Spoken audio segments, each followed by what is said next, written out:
wrote a lot. Wrote a lot, obviously. Yes, అందుకే ఈరోజు మేము ఇంత ఎంజాయ్ చేస్తున్నాం సినిమాని. సో ఎస్, రాంబాబు గారు ఇప్పుడు మాట్లాడతారు. మనకి బ్యాక్గ్రౌండ్లో వచ్చే సాంగ్స్లోని లిరిక్స్ ఆయన అందించడం జరిగింది. అందరికీ నమస్కారం అండి.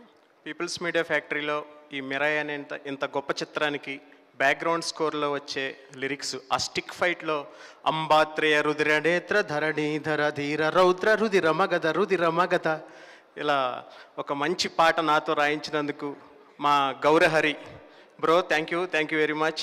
ఇంత అంటే నేను ఈ మధ్యకాలంలో కూలీ రాశాను, వీరమల్లు రాశాను, కొత్తలోక రాశాను, కాంతారా రాశాను. కానీ దీంట్లో ఒక రాముడు గురించి రాయటం, అది నేను రెగ్యులర్గా రాసే పాటలు కాకుండా చాలా విషయం ఉన్న పాటలాగా ఈ పాట నాకు తోచింది.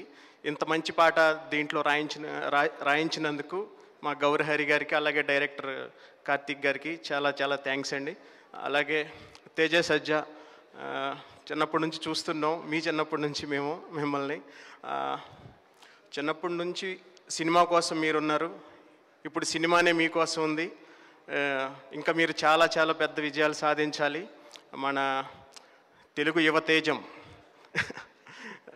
Thank you very much. మా టీం అందరికీ కంగ్రాచులేషన్స్ చెప్తూ నన్ను ఈ సినిమాలో పార్ట్ చేసినందుకు మా గౌరహరి గారికి బ్రో చాలా చాలా థ్యాంక్స్. ఎందుకంటే అసలు నీ మ్యూజిక్ అంటే నాకు రుదిర మగధతోనే నాకు ట్యూన్ ఇచ్చేసారు ఆయన, సగం ఎనర్జీ అక్కడే వచ్చేసింది. చాలా చాలా thanks.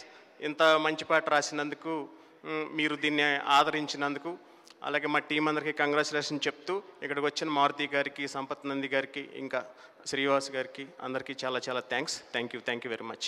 Thank you so much అండి. సో పుష్కర్ ఇప్పుడు మాట్లాడు.